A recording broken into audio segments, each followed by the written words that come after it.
You know that feeling when you spent 4 years learning to build a house brick by brick, and the day you graduate, someone hands you a 3D printer that can shit out a mansion in 20 minutes?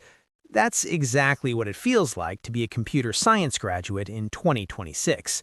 You walk across that stage, get your fancy piece of paper, and the industry looks at you and goes, "Cool, but can you talk to the robot?" It's a weird time.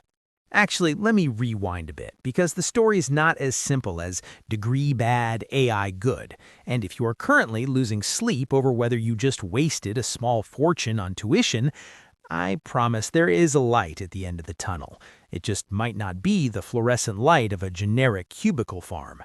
So, is a computer science degree still worth it? The short answer is yes, but for reasons that have almost nothing to do with writing code anymore.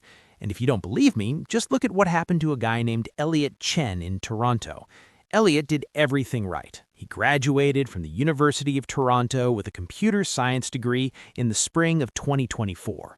He was smart, he was motivated, and he hit the job market running. He sent out hundreds of applications, and he got absolutely nowhere.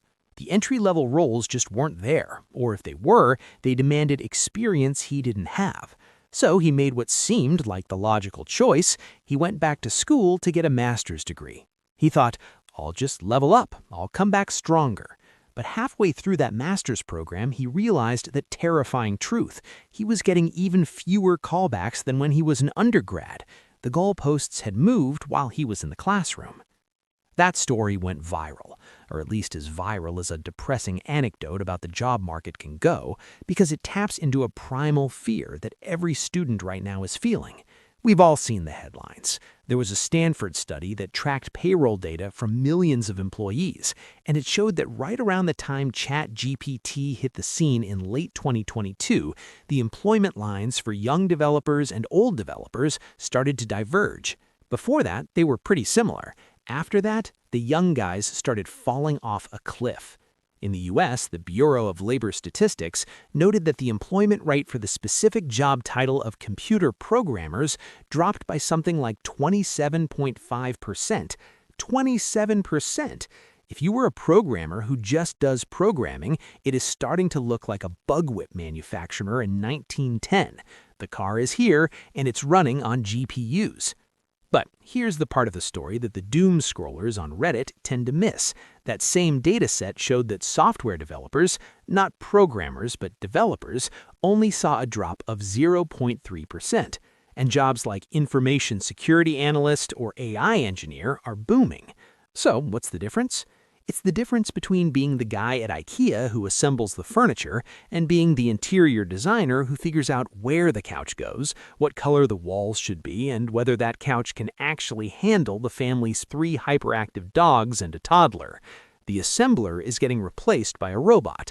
The designer, not so much. This is where the conversation about the computer science degree gets interesting.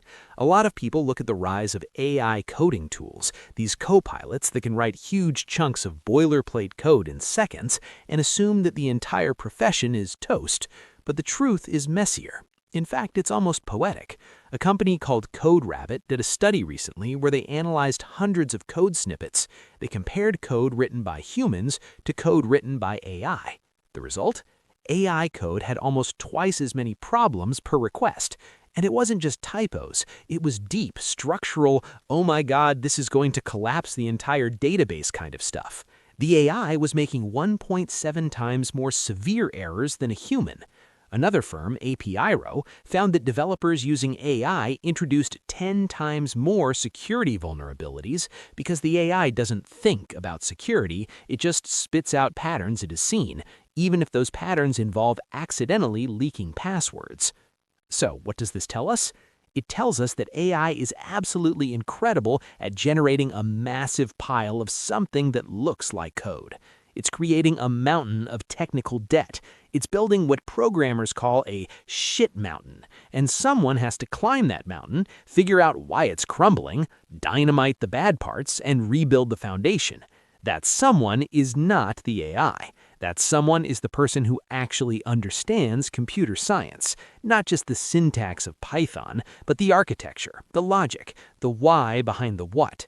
As Andrej Karpathy, one of the founding members of OpenAI, put it recently, we've all been handed this incredibly powerful alien technology with no instruction manual.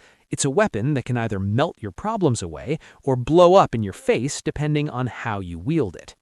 And that's why if you look at the actual data for 2026, the market for computer science graduates is not just alive, it's thriving in a very specific way. The National Association of Colleges and Employers, NACE, put out their Winter 2026 salary survey. And guess what? Computer science graduates are expected to be the highest paid bachelor's degree holders this year, with an average starting salary projection of $81,535. That's a 6.9% jump from the year before. At the master's level, it's even crazier, over $94,000, almost an 11% increase. And it's not just some niche survey. The India Skills Report 2026, which tracks one of the biggest tech workforces on the planet, showed that computer science graduates have an employability rate of 80%. That's higher than any other degree, including MBAs, which have actually seen their employability dip because they're seen as too generalist in a world that needs specialized technical thinking. So, the paradox is this. The specific act of programming is being devalued, but the broad, deep understanding of computer science is becoming more valuable than ever. It's like the difference between knowing how to drive a car and knowing how to design the entire traffic system for a city. The drivers might eventually be replaced by autopilot, but the traffic architects, they're going to be busy for the next 50 years untangling the mess. This shift is causing a great migration in tech. Students aren't abandoning computer science, they're just realizing that pure CS is no longer an island. It has to connect to something else. At top universities, you're seeing a massive surge in students combining CS with biology to get into bioinformatics, where they use machine learning to solve protein folding problems that could cure diseases. You're seeing CS kids flock to robotics labs because writing code for a screen is one thing, but writing code that controls a physical arm in the real world? That's a whole different ballgame that requires understanding physics, hardware, and the chaos of reality. Others are diving into climate tech, using simulations to optimize power grids for renewable energy. So the degree is worth it, but only if you treat it as a foundation, not a finished product. The people who are struggling right now are the ones who thought the degree was a ticket to a lifetime of easy money writing CRUD apps. You know, the basic create, read, update, delete applications that run most of the web. Those apps can now largely be spit out by an AI in a matter of minutes. The value has shifted up the stack. It's moved from the how to the what and the why. So, if you are sitting there in 2026 wondering whether to commit to that computer science path, stop thinking of it as a vocational school for coders. Start thinking of it as a degree in logic, systems thinking, and complex problem solving with the side of coding.